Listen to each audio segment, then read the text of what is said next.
Hello friends, welcome back. आज की हमारी कहानी एक ऐसी औरत के ऊपर बनी है जो अपने कातिल बेटे के लिए अपने ही लैब में 20 लड़कियां तैयार करके उसे दे देती है ताकि उसका पागल लाडला लड़का अपनी नीड्स पूरी कर सके।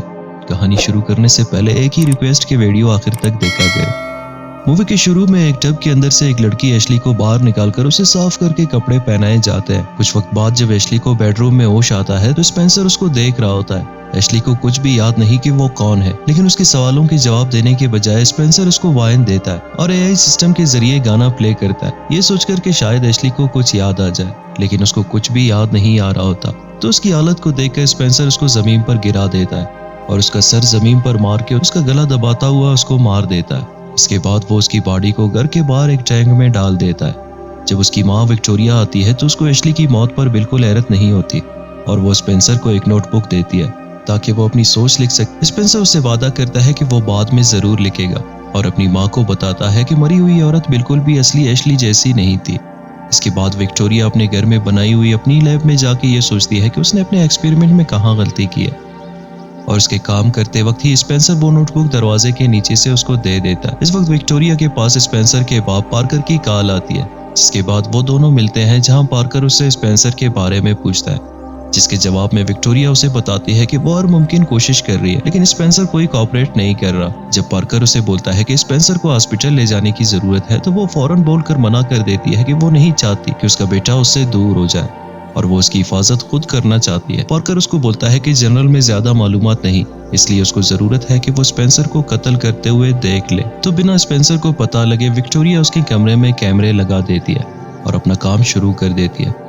यहाँ हमें पता चलता है कि विक्टोरिया एक जेनेसिस्ट है जो अपने बेटे के लिए एकदम ओरिजिनल गर्लफ्रेंड बनाना चाहती है और एक बार फिर वो एक नई एशली बना चुकी है और उसको साफ करके कपड़े पहनाकर उसका मेकअप करने के बाद विक्टोरिया उसे अपने बेटे के कमरे में छोड़ देती है। स्पेंसर इस लड़की के उठने का इंतजार कर रहा होता है जो उसको बिल्कुल भी अच्छा नहीं लगता। तभी एशली उठ जाती है। स्पेंसर फौरन उस पर चिल्लाना शुरू कर देता है, लेकिन एशली को कुछ भी समझ नहीं आती, जिस पर स्पेंसर को मजीद गुस्सा आता है। तो वो उससे पूछने लगता है कि क्या वो उसको जानती है, जिस पर एशली मना करती है। तो स्पेंसर फिर से चीखकर उसे सब याद करने को कहता है और म्यूजिक प्ले करता है। एशली डर कर वहां से भागने की कोशिश करती है, लेकिन स्पेंसर उसको पकड़कर उसका गला दबा देता है और अब उसका सर पाड़कर उसको भी मार देता है। विक्टोरिया मायूसी से ये सब देख रही होती है। जब स्पेंसर इस लड़की को मार देता है तो कैमरा भी तोड़ देता है और उसकी बॉडी टैंक के पास ले जाता है। अब कहानी फ्लैशबैक में चली जाती है, जहां कुछ महीने पहले स्पेंसर वॉक कर रहा होता है कि एक आदमी एशली को बीच रास्ते में छोड़कर चला जाता है, जिसको देखकर स्पेंसर उसके पास जाता है और जैसे ही वो अपनी माँ का मैसेज पढ़ता है तो स्पेंसर एशली को लेकर अपने घर आने का बोलता है, क्योंकि उसका घर वहां से करीब होता है। एशली उसकी बात मान लेती है और ठंड से बचने के लिए स्पेंसर उसे अपना जैकेट दे देता है। यहाँ कहानी फिर से प्रेजेंट में आ जाती है, जहाँ स्पेंसर विक्टोरिया को बताता है कि ये सब बिल्कुल भी काम नहीं कर रहा। तो विक्टोरिया उससे कुछ वक्त मांगती है, क्योंकि ये उसकी अभी सिर्फ चौथी कोशिश होती है। अब शाम होती है। विक्टोरिया पार्कर को कॉल करती है और उसको ब्लेम करती है कि उसने मजबूर किया कि वो स्पेंसर को कत्ल करते हुए देख ले, लेकिन पार्कर उसे समझाता है कि उसे ये देखकर ये समझना पड़ेगा कि स्पेंसर को किस चीज की जरूरत है, जिससे हम आगे उसे किसी और को मारने से रोक सके। इसी बात के दौरान विक्टोरिया का फोन बजने लगता है, जो उसके ऑफिस से होता है, लेकिन विक्टोरिया तवज्जो नहीं देती और फैसला करती है कि वो नकली एशली के साथ और ज्यादा वक्त गुजारेगी ताकि उसे असल इंसान की तरह बना सके। पार्कर उससे पूछता है कि क्या ये मुमकिन है, क्योंकि विक्टोरिया तब से ऑफिस नहीं गई जब से ये सब शुरू हुआ है और उसके ऑफिस के तमाम एम्प्लॉयज उसके ना आने पर तवज्जो देंगे, लेकिन विक्टोरिया इस पर भी ध्यान नहीं देती। अगले दिन विक्टोरिया एक और नई एशली बना लेती है, लेकिन वो स्पेंसर को नहीं देती ताकि वो एशली के साथ ज्यादा वक्त गुजार सके, जिस पर स्पेंसर राजी हो जाता है और अपनी ड्राइव पर काम करना शुरू कर देता है। कुछ वक्त बाद जब स्पेंसर कमरे से निकलता है और देखता है कि विक्टोरिया और एशली कमरे में बात कर रही है, तभी विक्टोरिया उसको देखकर दरवाजा बंद कर देती है और स्पेंसर वहां से बाहर चला जाता है। अब जब वो बाहर चला जाता है तो बाहर उसे एक लड़की मिलती है जो उनका पड़ोसी मेरिसा होती है, पर स्पेंसर उसे यहाँ पहली बार देख रहा होता है, तो वो उसका सामान उठाने में उसकी मदद करता है और जल्द ही इन दोनों की आपस में दोस्ती हो जाती है। और जब स्पेंसर वापस घर आता है तो वो मेरिसा की ड्राइंग बना लेता है और अब शाम को मेरिसा स्पेंसर के घर उसका शुक्रिया अदा करने जाती है। पर जैसे ही विक्टोरिया इस लड़की को वहां देखती है तो वो स्पेंसर पर गुस्सा करती है, क्योंकि वो उसे बाहर के लोगों से मिलने से हमेशा मना करती है। यहाँ विक्टोरिया अपने हस्बैंड पार्कर को बताती है कि अब स्पेंसर एक नई लड़की मेरिसा की ड्राइंग बना रहा है और जो मॉडल लड़की एशली उसने बनाई है वो काफी हद तक असली एशली जैसा बर्ताव करने लग गई है। अगले दिन स्पेंसर मेरिसा को प्लेट वापस करने चला जाता है और उसको अपनी बनाई हुई ड्राइंग देता है, जिसको देखकर मेरिसा बहुत मुतासिर होती है और उसको अपने लिए एक टैटू डिजाइन बनाने का बोलती है जो वो अपनी गर्दन पर बनाना चाहती है। स्पेंसर जब घर जाता है तो विक्टोरिया ये जानकर बहुत गुस्सा हो जाती है कि वो फिर से मेरिसा से मिला है, तो वो उसे डांट कर आइंदा मेरिसा से मिलने से मना करती है और वो उसके साथ वादा करती है कि वो कल उसे एशली से मिलवाएगी। यहाँ कहानी एक बार फिर फ्लैशबैक में जाती है। यहाँ हम देखते हैं कि जब स्पेंसर एशली को अपने घर ले जाता है, जहाँ स्पेंसर उसे वाइन पेश करता है और एशली के पसंद का म्यूजिक चलाता है। जब एशली को पता चलता है कि स्पेंसर घर में अकेला है तो वो उसके कमरे में जाने को बोलती है। कहानी फिर से प्रेजेंट में आती है।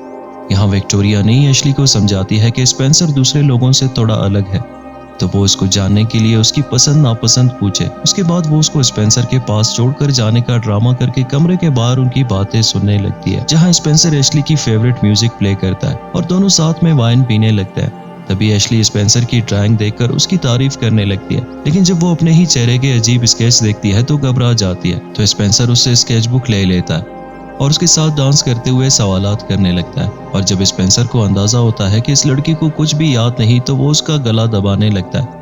विक्टोरिया ये सब सुन रही होती है। स्पेंसर उसकी माँ के बनाए गए एक और क्लोन को मारकर उसे बॉडी टैंक में डालकर विक्टोरिया को बताता है कि ये सब नकली है और उसे बस असली एशली चाहिए जिसे वो प्यार करता है। शाम को विक्टोरिया ये सब मामला पार्कर को बताती है और फैसला करती है कि वो ये काम जारी रखेगी, इस उम्मीद से कि एक दिन स्पेंसर वापस नॉर्मल हो जाएगा। अगले दिन स्पेंसर टैंक को देखता हुआ इस नई क्लोन के बारे में सोच रहा होता है। तभी वहां मेरिसा आकर उससे बातें करने लगती है कि अचानक स्पेंसर की नजर जमीन पर मौजूद नकली एशली के बालों पर पड़ती है, तो वो उनको अपने जूतों से छुपा लेता है। मेरिसा उसे अपने साथ एक आर्ट गैलरी जाने का बोलती है, जिसके साथ ही स्पेंसर फ्लैशबैक में चला जाता है, जहाँ एशली उसके पेंटिंग्स देखकर उनकी तारीफ कर रही होती है। फिर वो स्पेंसर के साथ डांस करके स्पेंसर को अपनी तरफ माइल करने लगती है और जब स्पेंसर उसके करीब जाने लगता है तो वो पीछे हट जाती है और स्पेंसर को रोक देती है, जिस पर स्पेंसर गुस्से में आ जाता है और उसको जबरदस्ती पकड़ने लग जाता है। तो एशली वहां से भागने लगती है, लेकिन स्पेंसर उसको पकड़कर घसीटने लगता है, जिसकी वजह से एशली जमीन को नोचते हुए अपने आप को छुड़ाने की कोशिश करती है, पर स्पेंसर उसका गला दबाकर उसका सर जमीन पर मारकर उसको जान से मार देता है। जहाँ विक्टोरिया एक और एशली का क्लोन बना लेती है और स्पेंसर को उससे दूर रहने को बोलती है ताकि वो उस क्लोन को असली एशली जैसा बना सके।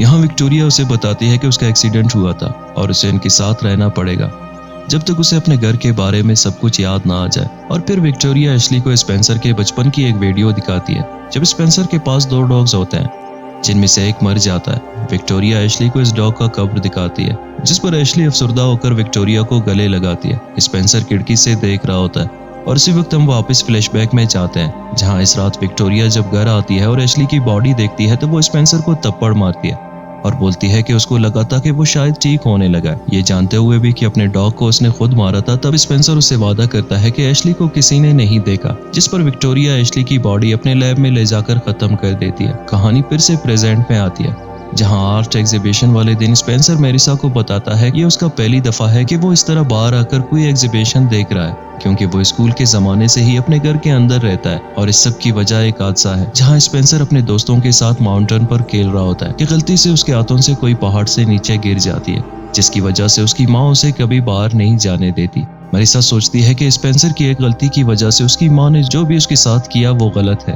और अब मेरिसा स्पेंसर को एक पिक्चर दिखाती है जो कि स्पेंसर ने ही मेरिसा को गिफ्ट किया होता है। अचानक अपनी पेंटिंग देखकर स्पेंसर को काफी गुस्सा आता है, क्योंकि मेरिसा ने उससे बिना परमिशन लिए उसकी पेंटिंग यहाँ रख दिया होता है। लेकिन मेरिसा उसको समझाती है कि उसने ये इसलिए किया क्योंकि वो उसके काम को पसंद करती है। उसी वक्त विक्टोरिया को एहसास हुआ कि स्पेंसर घर पर नहीं है और वो अपना फोन भी घर पर छोड़ गया है। शाम को मेरिसा स्पेंसर को वापस घर ले आती है, तो विक्टोरिया उस पर गुस्से से चीखती है और बोलती है कि सिर्फ वही उसका ख्याल रख सकती है, इसलिए उसे दूसरे लोगों से नहीं मिलना चाहिए। जिस पर स्पेंसर अपनी माँ को समझाता है कि मेरिसा उसे एक अलग एहसास करवाती है। उनकी ये बातें एशली सुन लेती है और परेशान होकर अपने रूम वापस चली जाती है, जहां उसे जमीन पर घसीटे जाने और गला दबाने की याद आती है। जब वो सुबह उठकर बाहर जाती है तो विक्टोरिया उसके पास आती है। एशली विक्टोरिया को अपने ख्वाब के बारे में बताती है, जहां विक्टोरिया उसे यकीन दिलाती है कि स्पेंसर एक शर्मीला लड़का है और वो वही इंसान है जिसने तुम्हें ढूंढा था। उसके बाद विक्टोरिया ये सब पार्कर को बताती है और परेशान होती है कि एशली को पता नहीं क्या याद आ गया है। कुछ वक्त बाद एशली चुपचाप स्पेंसर के कमरे में चली जाती है और कारपेट चटाकर जमीन पर नाखून के निशान देख लेती है जो उसने ख्वाब में देखे होते हैं।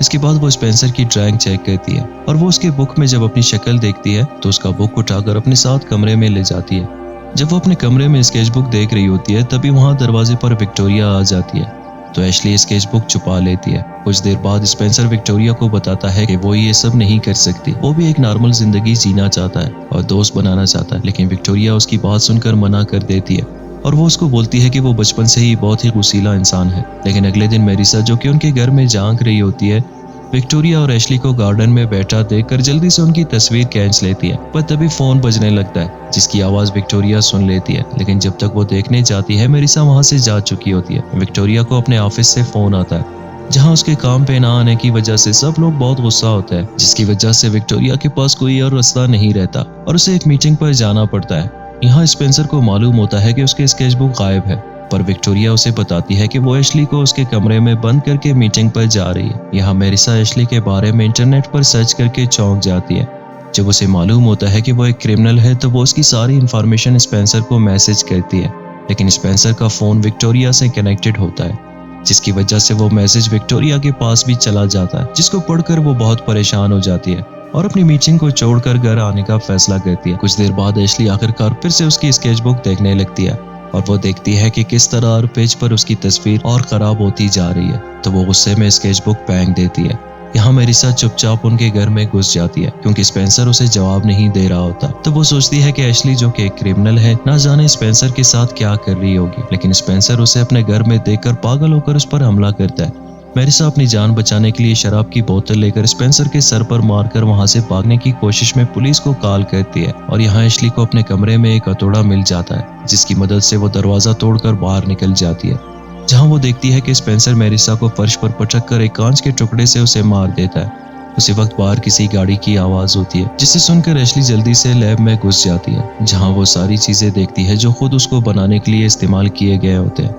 एशली ये देखकर बहुत मायूस हो जाती है कि किस तरह इसका क्लोन बनाया गया है। इसी दौरान विक्टोरिया भी वहां पहुंच जाती है और मरीसा की बॉडी देखकर स्पेंसर को थप्पड़ मारती है, क्योंकि वो जानती है कि मरीसा ने मरने से पहले पुलिस को कॉल मिलाई थी। तो वो स्पेंसर को एशली के साथ भाग जाने को कहती है। जब स्पेंसर मरीसा की बॉडी टैंक की तरफ ले जाता है तब विक्टोरिया अपने लैब में जाती है, जहां एशली अपने हाथ में हथौड़े से उसको धमकाती है और उससे अपने सवालों के जवाब मांगने लगती है, जहां विक्टोरिया उसे बताती है कि स्पेंसर ने उसको बचाया था। लेकिन एशली उसकी बात का यकीन नहीं करती, क्योंकि उसे याद आता है कि स्पेंसर ने उसको मारा, जिसकी वजह से वो विक्टोरिया पर अटैक करती है और कंप्यूटर को हथौड़े से तोड़ देती है। जब स्पेंसर ये आवाज सुनता है तो फौरन नीचे अपनी माँ के पास दौड़ता है, पर उसके आने से पहले ही एशली विक्टोरिया को हथौड़ा मारती है और जब स्पेंसर उसके पास आने लगता है तो एशली उसको भी हथौड़ा मार के वहां से बाहर भाग जाती है और एक गाड़ी के पीछे छुप जाती है, जहां वो स्पेंसर का इंतजार करती है कि वो कब बाहर आए। जैसे ही स्पेंसर बाहर आता है वो पीछे से उस पर हमला करती है और उसको मार देती है। तभी वहां पर पुलिस भी पहुंच जाती है और ये देखकर फौरन एशली को गिरफ्तार कर लेती है। बाद में विक्टोरिया जब स्पेंसर को मरा हुआ देखती है तो वो बहुत रोती है और फिर वो अपनी वर्चुअल रियलिटी डिवाइस तोड़कर अपने बेटे स्पेंसर का क्लोन बनाने लग जाती है। Thanks for watching.